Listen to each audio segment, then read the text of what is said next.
tibur tone jese me bola zamba ta ke no be shin ji dan di kutu de siche di de skin na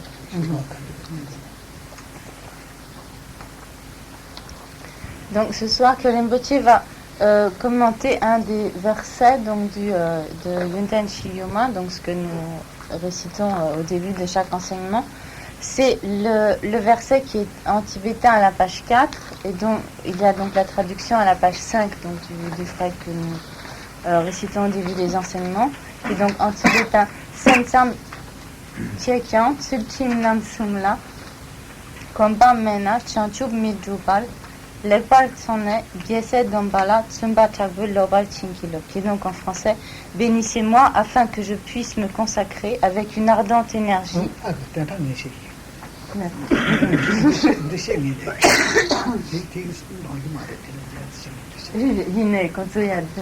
Enfin, donc vous voyez de quel topic c'est.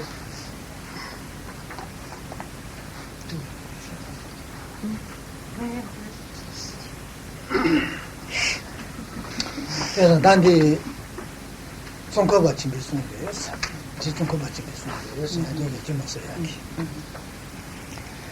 L'ensemble de ce texte donc, qui est appelé donc, par contraction le Yunten Shiyoma a été composé par le maître Tsongkhapa.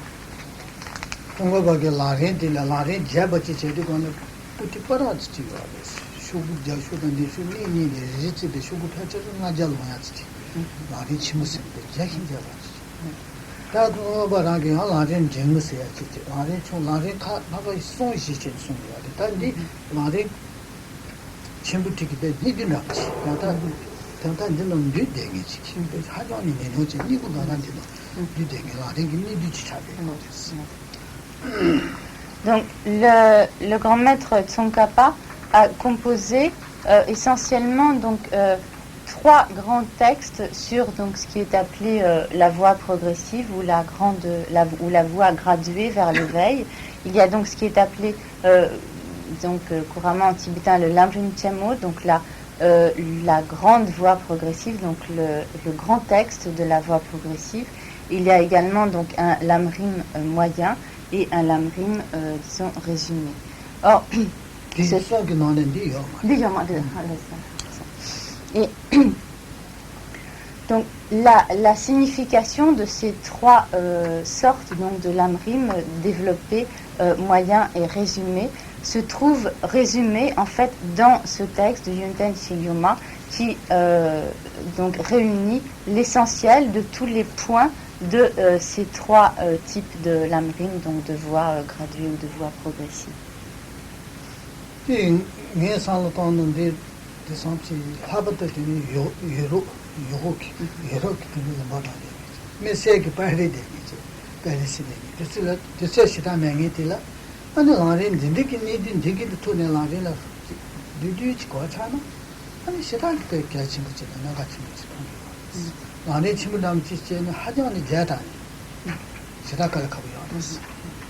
Donc, le texte de la grande voie progressive, donc le texte développé de la voie progressive, est un texte extrêmement long qui a environ 5 à 600 pages, donc c'est un texte extrêmement développé.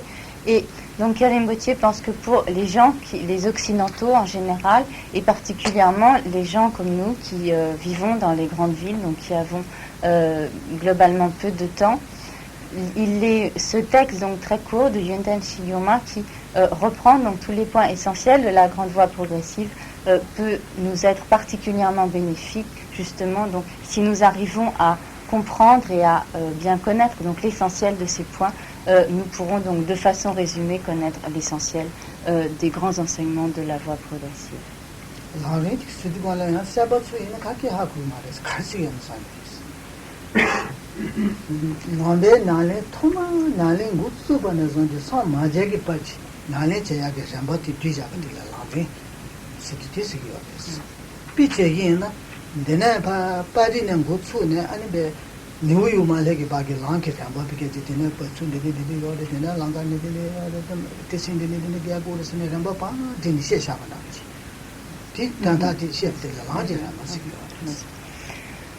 Donc les personnes qui n'ont pas l'habitude d'entendre les enseignements, elles peuvent se demander donc qu'est-ce que c'est que le Lamrim, qu'est-ce que c'est que cette voie progressive.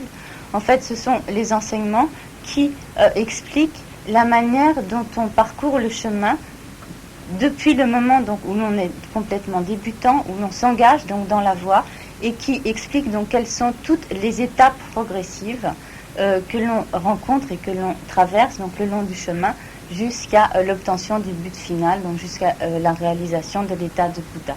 C'est un peu la même chose que si l'on doit atteindre une certaine destination, si par exemple on veut se rendre de Paris à New York, il faudra que l'on sache par d'où on part, comment, à partir de son domicile, si on doit prendre le bus, le métro, le train pour aller à l'aéroport, de l'aéroport, quel avion on doit prendre en arrivant à l'aéroport aux États-Unis, comment on atteint la destination, etc. Et donc l'enseignement du Lamrim ou de la voie progressive fonctionne un peu de la même façon. Donc c'est une sorte, disons, de guide qui nous explique quelles sont toutes les étapes du chemin.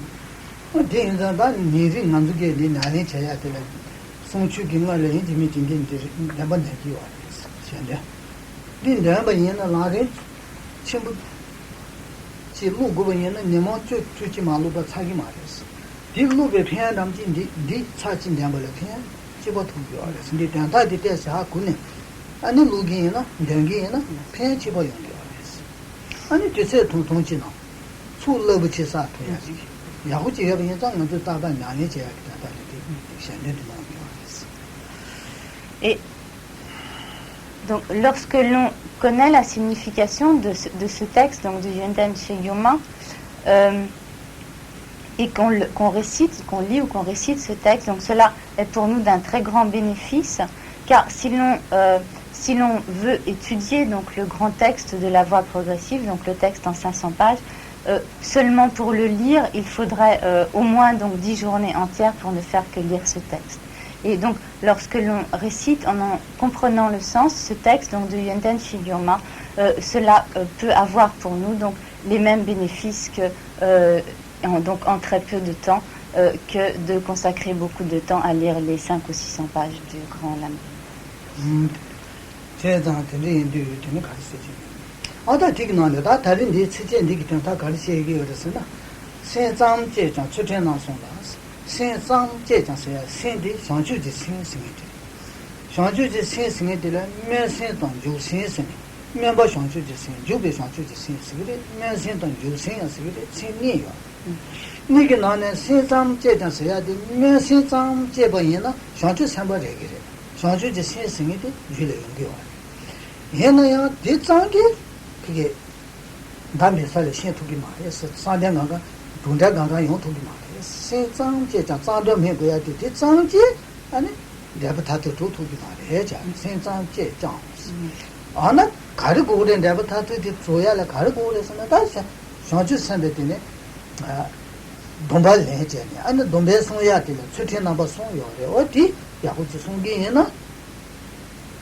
T'as un texte en rame parce que si j'ai non, c'est pas rien. Non, c'est juste pour que je reprenne exactement les mêmes termes pour que ce soit plus facile de vous y référer. 그래서 가까이 있다. 나는 또 가져가. Donc comme dans l'ordre des mots dans la traduction en français, bien sûr parce que c'est presque toujours comme ça, n'est pas le même que dans le texte tibétain. Donc les deux premiers vers donc, de ce verset sont en tibétain, donc Sensam Chekyan Tsulchim Nam Sumla Kombam Mena Chanchuk Midupal, ce qui équivaut donc dans le texte français, donc ce que Karimbotti explique donc tout d'abord, voyant que la génération de la pensée de Bodhi à elle seule ne permet pas de réaliser la Bodhi.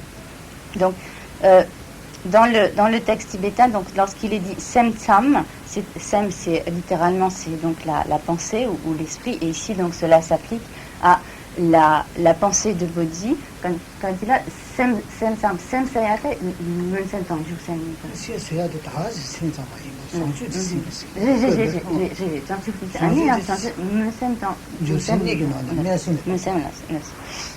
Et lorsque donc ceci s'applique donc à la pensée de Bodhi, à Bodhicitta, et de manière générale, il y a à cette pensée de Bodhi deux aspects: la pensée de Bodhi en tant qu'aspiration et la pensée de Bodhi en tant que pratique ou application. Et ici, donc, lorsqu'il est dit la génération de la pensée de Bodhi à elle seule, cela s'applique à la pensée de Bodhi en tant qu'aspiration. Et donc, qu'est-ce que c'est que cette pensée de Bodhi en tant qu'aspiration? C'est donc l'aspiration à obtenir l'état de Bouddha, et donc toutes les qualités d'un Bouddha, toutes les perfections de l'état de Bouddha, pour pouvoir libérer tous les êtres de leur souffrance. Mais donc,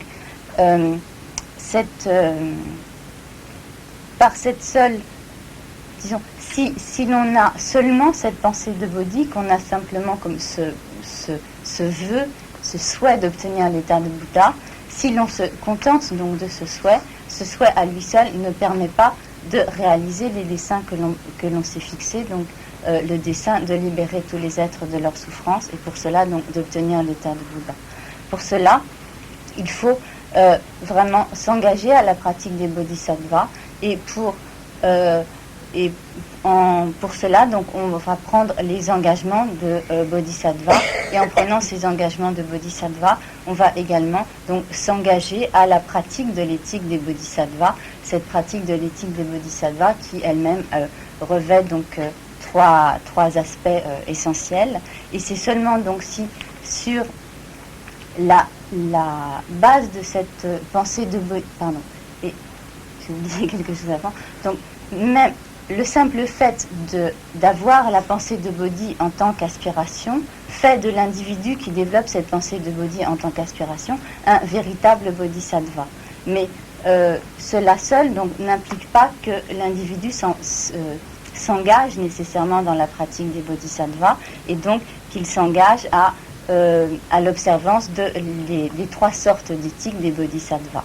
Or, c'est seulement par cet engagement donc, dans la pratique des bodhisattvas, qui est donc ce qu'on appelle la bodhicitta ou la pensée de Bodhi en tant que pratique ou en tant qu'application, que l'on peut réellement obtenir l'état de Bouddha et ainsi donc obtenir l'objectif que l'on s'est fixé en développant la pensée de Bodhi en tant qu'aspiration.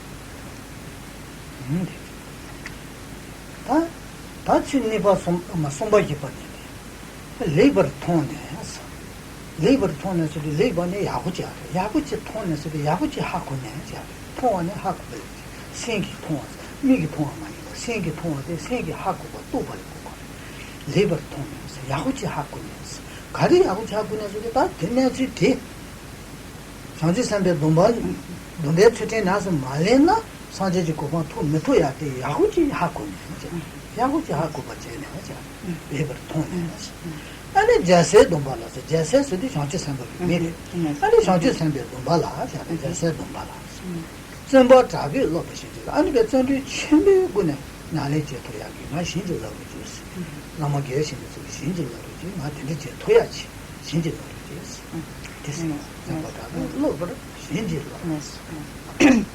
Et donc les deux vers suivants en tibétain sont Lekpar Tsone Gyese Dombala Tsumba Chalpe Lopar Shingilop. Lekpar Tsone, donc c'est ce qui il traduit dans le texte français voyant que. Donc effectivement, donc cela, c'est Lekpal signifie bien, correctement, de façon appropriée. Et ton littéralement signifie voir, mais ici donc cela signifie non seulement voir, mais véritablement réaliser, comprendre du plus profond de son esprit. Donc comprendre que donc par la génération de la pensée de Bodhi à elle seule, on ne peut pas réaliser la pensée de Bodhi. Mais donc ensuite nous avons donc Gyesel, Dompa Gyesel, c'est littéralement les fils de Bouddha, ce qui est un autre qualificatif donc pour désigner les bodhisattvas. Dompa, ce sont les vœux, les engagements. Et donc nous avons ensuite Tsumpa, c'est l'énergie, donc c'est-à-dire que on va pour pouvoir, en ayant développé la pensée de Bodhi en tant qu'aspiration, on va pour pouvoir obtenir le résultat souhaité, c'est-à-dire l'état de Bouddha, on va donc Tsumpa Tape avec ardeur, avec diligence. Lopal, donc comme pratiquer ou observer, s'engager à la pratique, donc aux engagements littéralement, à la pratique, Gyesel Dompala, des vœux de Bodhisattva ou des engagements de Bodhisattva. Et donc, pour cela, donc, on demande la bénédiction, Chinkilop, donc pour cela, donc, on demande la bénédiction du Bouddha et du Maître.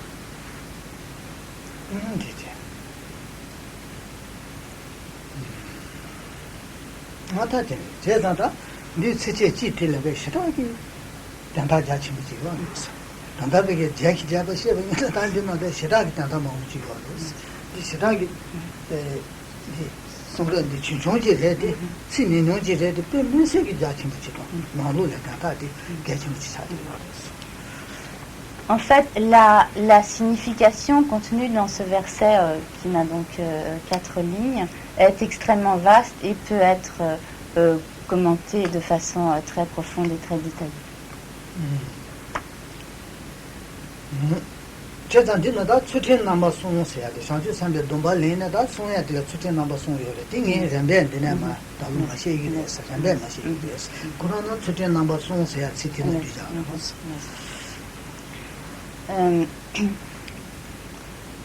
Donc, dans ce verset, il est dit donc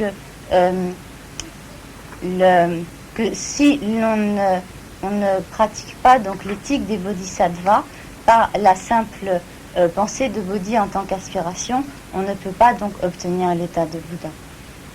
Et donc, comme ce verset donc mentionne l'éthique des bodhisattvas, qui est donc divisé en 3 sortes d'éthique, qui est donc ce à quoi les bodhisattvas doivent s'engager pour obtenir l'état de Bouddha et donc atteindre leur objectif.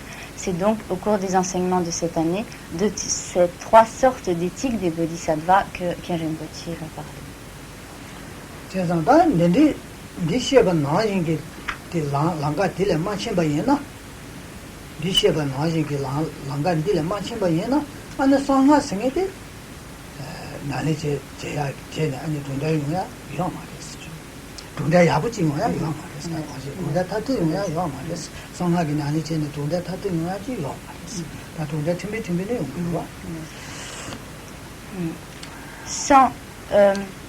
Sans s'engager à ces pratiques donc des bodhisattvas, à ces 3 sortes d'éthiques des bodhisattvas, même si l'on s'engage sur la voie des tantras, on pourra obtenir quelques résultats annexes de cette pratique des tantras, mais on ne pourra pas en réaliser le fruit ou le but essentiel.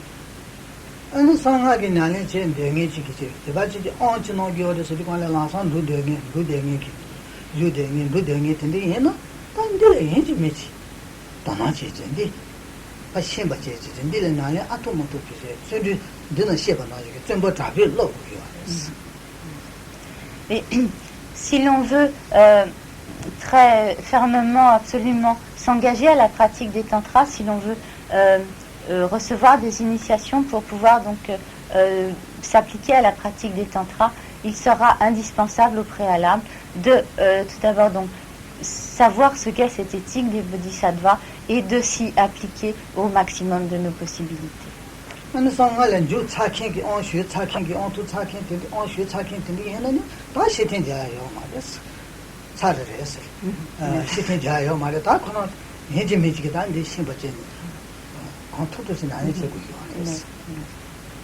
Et si l'on a déjà reçu donc des initiations tantriques, donc il n'y a rien à dire sur les stades donc préalables, ce qu'il y aurait à faire préalablement à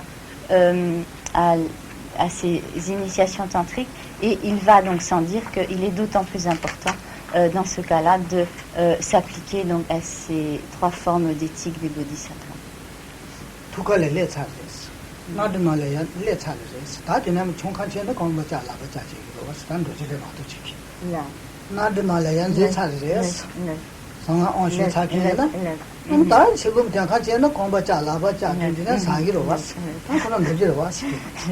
Car une fois que l'on a pris une initiation tantrique, c'est un peu comme si on était dans un avion en plein vol et il y aurait un grand danger à vouloir sauter en marche.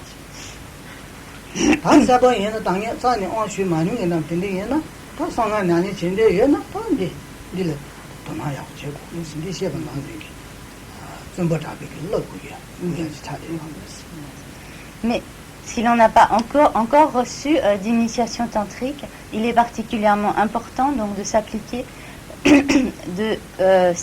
donc à ces pratiques des bodhisattvas avec beaucoup d'ardeur et beaucoup de diligence.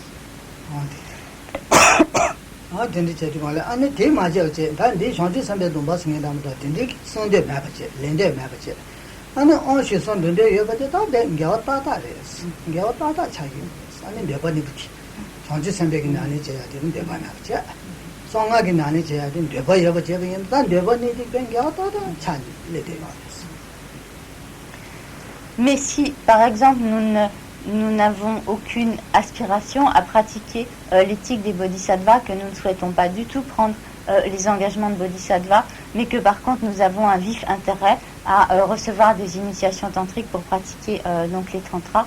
En réalité, ces deux aspirations, ces deux attitudes sont complètement contradictoires. Donc celle de ne pas vouloir s'appliquer à la pratique des bodhisattvas et celle de vouloir suivre les tantras sont deux attitudes totalement incompatibles.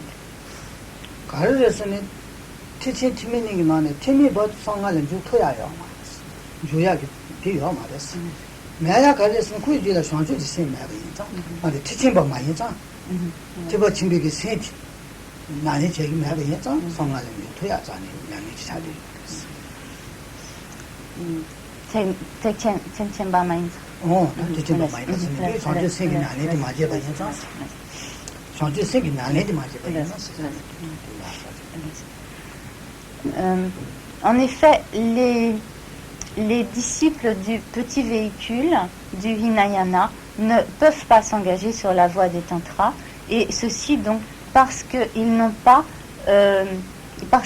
s'engagent pas à la pratique donc des bodhisattvas, qu'ils ne suivent pas donc les engagements des bodhisattvas, et donc de ce fait ils ne peuvent pas devenir donc un disciple du grand véhicule, et n'étant pas un disciple du grand véhicule, ils ne peuvent pas donc s'engager à la pratique des tantras.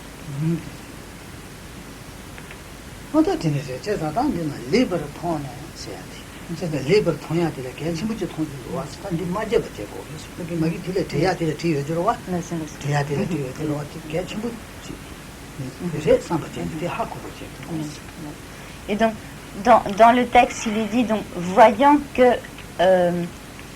par la seule pensée de Bodhi, donc on ne peut pas atteindre donc la Bodhi, l'état de Bouddha. Donc lorsqu'il est dit donc voyant cela, cela signifie que nous devons bien réfléchir sur ce point, nous devons bien comprendre donc que par la seule aspiration de la pensée de Bodhi, si noble et si positive soit-elle, cette aspiration seule ne nous permet pas d'obtenir l'état de Bouddha et donc de réaliser notre objectif.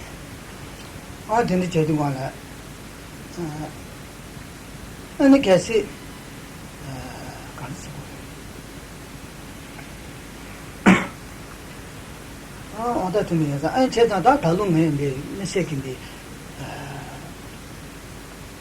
Change some de tomber côté chier, un été chaud là, pas de même, change some de tomber. Il n'a pas son mari dans bon homme, il est bien, il m'a dit, tu es à Chachi, on est à Uchi, pendant Yaouchi Chagi. Et donc, au cours de cette année, Karen Bottier donnera donc des explications sur ce qu'est l'éthique, donc ce que sont les diverses sortes d'éthique des bodhisattvas. Ensuite, donc, il expliquera quels sont précisément donc les vœux, les engagements de bodhisattva. Et donc, ultérieurement, il a également l'intention d'expliquer donc ce que sont les vœux tantriques.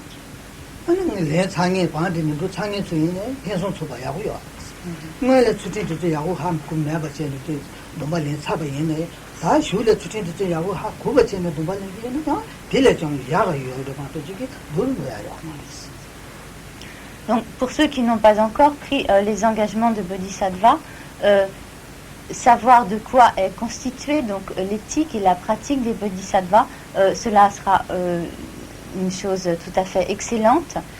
Quant à ceux qui ont déjà pris les engagements de bodhisattva, peut-être pas toujours tout à fait en connaissance de cause, il ne peut qu'être également excellent pour eux de savoir exactement quels sont les engagements qu'ils ont pris.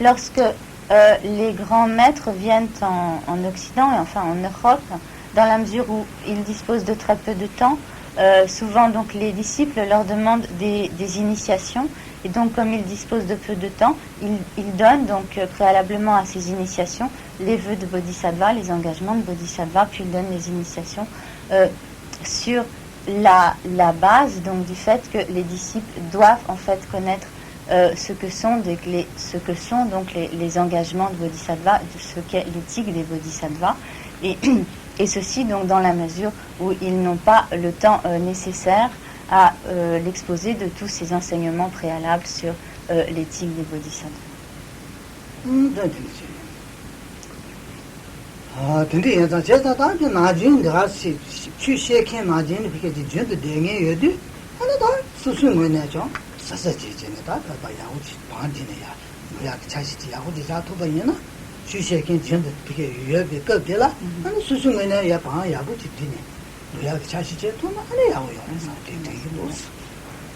Mais Karen Bottier pense que dans le cas donc d'un enseignant qui réside ici, il est bon donc que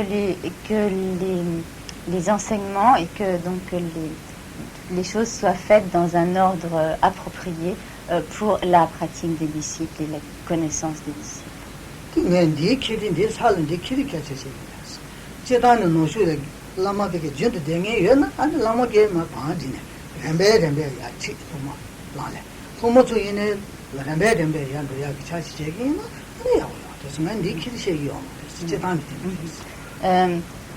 Karen Bottier dit cela non seulement dans le cadre des enseignements qu'il donne ici, et non seulement donc pour son cas personnel, mais de manière générale, donc lorsque des maîtres sont résidents quelque part, donc ils donnent des enseignements réguliers et que les disciples donc peuvent suivre ces enseignements régulièrement, il est important donc que les enseignements soient donnés dans un ordre totalement cohérent et totalement, disons, approprié à la pratique des disciples et à l'ordre progressif de la pratique des disciples.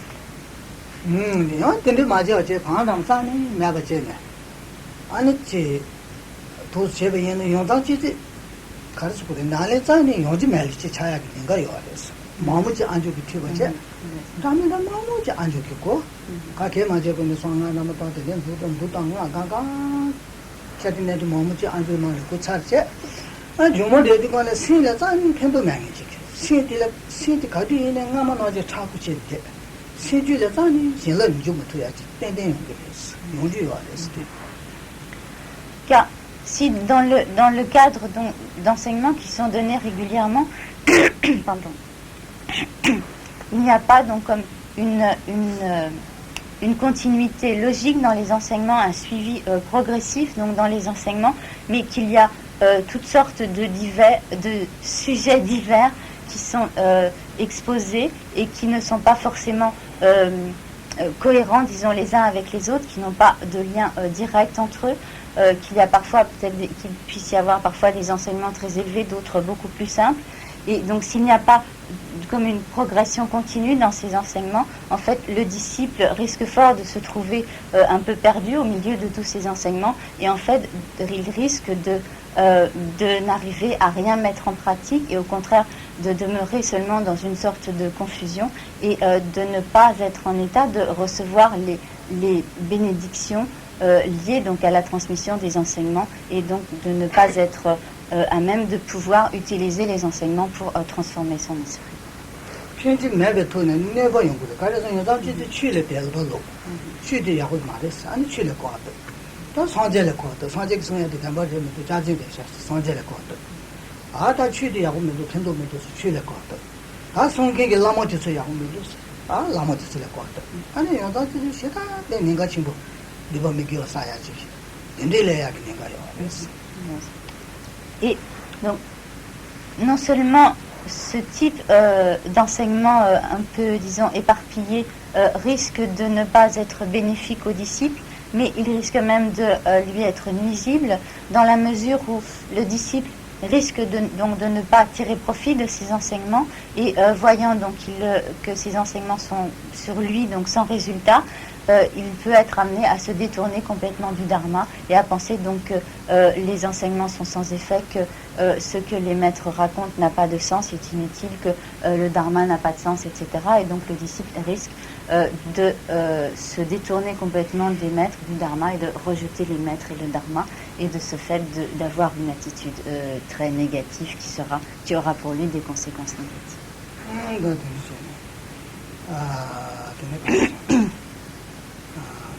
대지 제가 안에 사버든요. 때문에 사버츠 안주 사버츠는 사세제.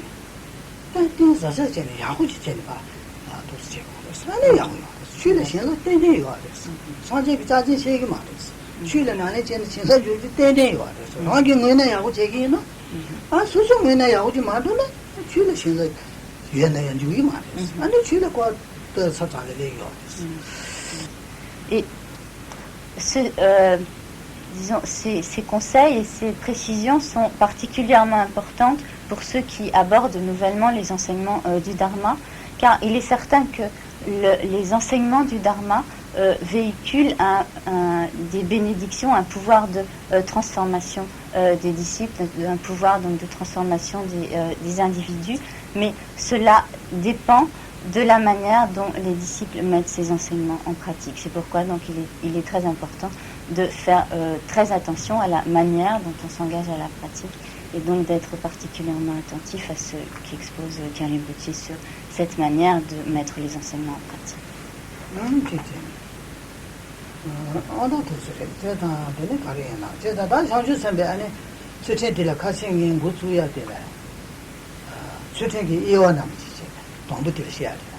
수정기 이어들려다 땡지군에 이어지 시사를 해서 그래서 시바스 참배 주지 지금 상주선에 주죠.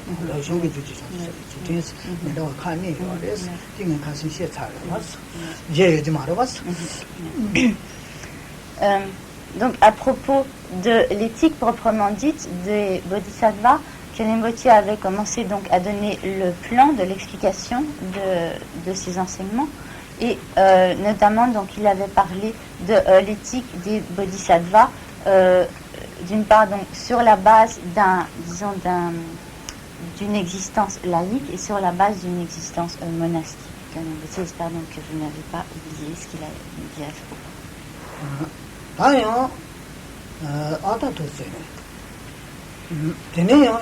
로아단에 된두던 멘두 니제네. 멘두기 죄라요.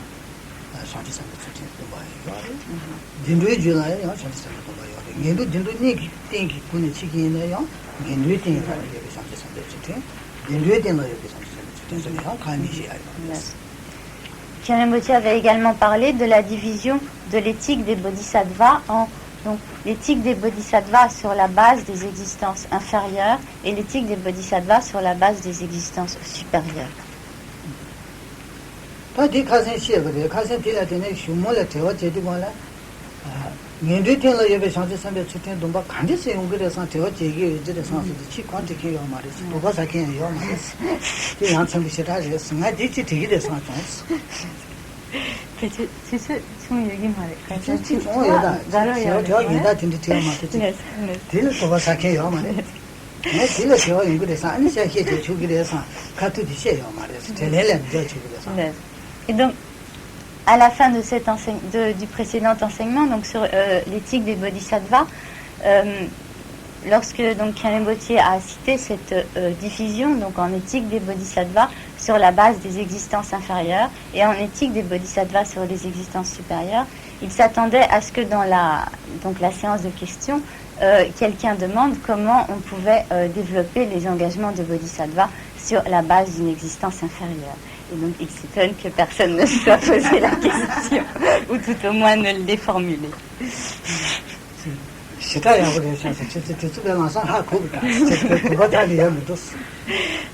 Rinpoche ajoute que c'est formidable, cela est le signe que vous ne devez avoir aucun doute, aucune hésitation. shanti sambe tsutin dile yongala domba lengo da lama chita domba lengi che go da ngi son jindi che ya kaba ya gila ni san ngune chen de to sa go ya ne che yo sita gi be ombu nu go riba ya go je ma to je ombu di bu tini ni de to sa gi ro was. Donc Khyalen Rinpoche dit que à moins d'être un être particulièrement à l'intelligence particulièrement aiguë, il est tout à fait logique et vraisemblable que l'on se pose ce genre de questions, dans la mesure où, pour prendre les engagements de bodhisattva, il faut donc développer la pensée de bodhi, suivre un maître, recevoir ces engagements de bodhisattva donc auprès d'un maître. Et donc, il est évidemment, a priori, tout à fait logique de se demander comment un être des existences inférieures, tel qu'un animal, pourrait donc avoir la possibilité de prendre les engagements de bodhisattva et de devenir un bodhisattva.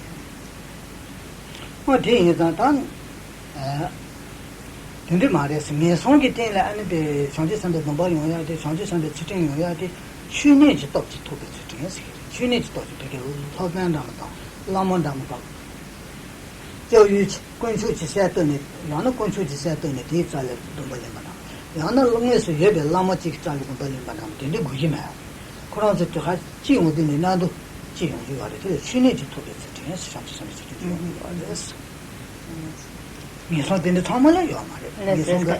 미선 이 캔게 미선 때를 내 캔게 상태 선발 되는 거야. 뒤쪽으로 또 쓰는 거야. 네. 근데 괜찮아요. 뭐래? 나만네. 말이. 그럼 저 되게 지금 니 때를 도 봤다 해봐 나도 제일 거 같지. 그럼 내 뒤에 집어 얘는야. 춘이지 토바스 관련 또 방부되는 저쪽에 예약할 때 지원해야지요. 선생님도 뭐 예약할 때 지원해야지요. 안팀이 술에서 해지. 상주 산도 뭐 방부되 예약할 때 지원되네. 보고 주종되기라. 선생님도 뭐 예약할 때 지원 그래서. 뒤에 춘이지 토베도 맞어. 예. 그나 보고 주종 지원되 그나 신디 예약할 래 온 거로 와. 네. 보고도 나라지 신디 줄레티 쉬고 못들 말어. 방부니 그래 신 예약하지 지원 거로 와. 다가 뭐지 신기 나도 뭐마냥 예약하지 지원해야지. 그래서 손가시 메시지 손가시. Et donc, dans le cas de... Donc, Khyalen Rinpoche aura l'occasion donc, de développer cet aspect-là. Toutefois, donc, dans le cas de l'éthique des bodhisattvas, développée sur la base d'une existence inférieure, donc, à la différence donc, de l'éthique des bodhisattvas des états d'existence supérieure, donc il ne s'agit pas alors de prendre les engagements de bodhisattva en les recevant d'un maître, en récitant donc ces engagements devant un maître, mais il s'agit plutôt d'une sorte d'éthique des bodhisattvas produite naturellement ou comme de façon spontanée dans l'individu. Un peu comme l'exemple, on pourrait prendre l'exemple d'un jeune enfant qui naturellement va manifester certaines dispositions altruistes.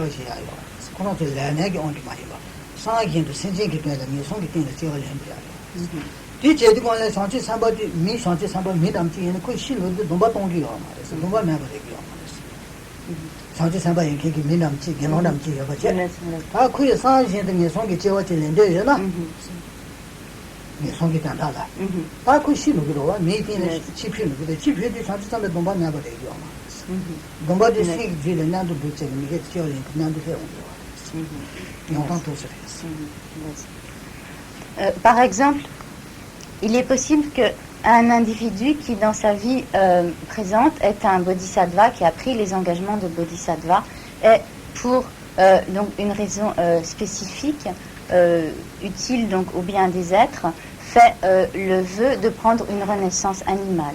Et donc au moment où cet individu bodhisattva meurt, avec donc la fin de sa vie, prend fin donc le pouvoir des engagements de bodhisattva, prennent fin plus exactement les engagements de bodhisattva qu'il avait pris donc, dans cette vie, mais dans la mesure où cette renaissance qu'il va prendre en tant qu'animal est une renaissance qu'il prend volontairement, intentionnellement en tant qu'animal, au moment donc où il va prendre cette naissance animale, les engagements de bodhisattva sont produits de façon concomitante, donc en même temps que lorsqu'il prend cette naissance animale.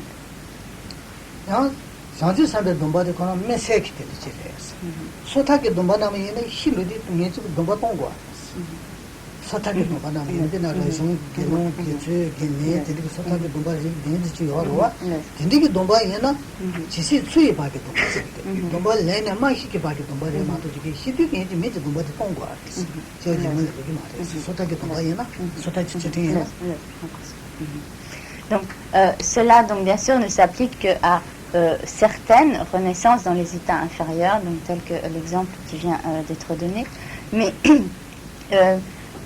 et donc le fait que les engagements donc de bodhisattva qui ont été produits donc par exemple dans une existence humaine puissent se reproduire donc dans une existence suivante, ceci est spécifique donc aux engagements de bodhisattva et ne s'applique pas donc aux autres par exemple aux engagements de l'éthique de Pratimoksha, donc ce qui est appelé littéralement l'éthique de la libération pour soi-même. Donc par exemple tout ce qui a trait aux vœux de moines, aux vœux de bhikshu, aux vœux de diverses formes de vœux de laïcs, les vœux d'Upasaka, d'Upasata, etc.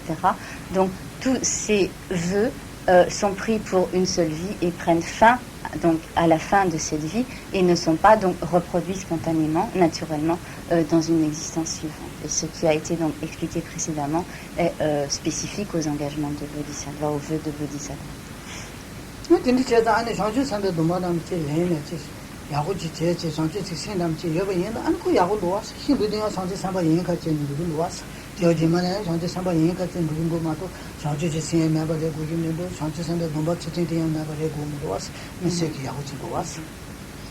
Donc, par cela, nous voyons le pouvoir extraordinaire des engagements, des vœux de Bodhisattva. Nous voyons donc ce que ces vœux de Bodhisattva ont comme ils sont de merveilleux, de supérieurs, dans la mesure où, à partir du moment où l'on a pris ces engagements de Bodhisattva, on peut donc les retrouver donc, dans toutes ces existences suivantes.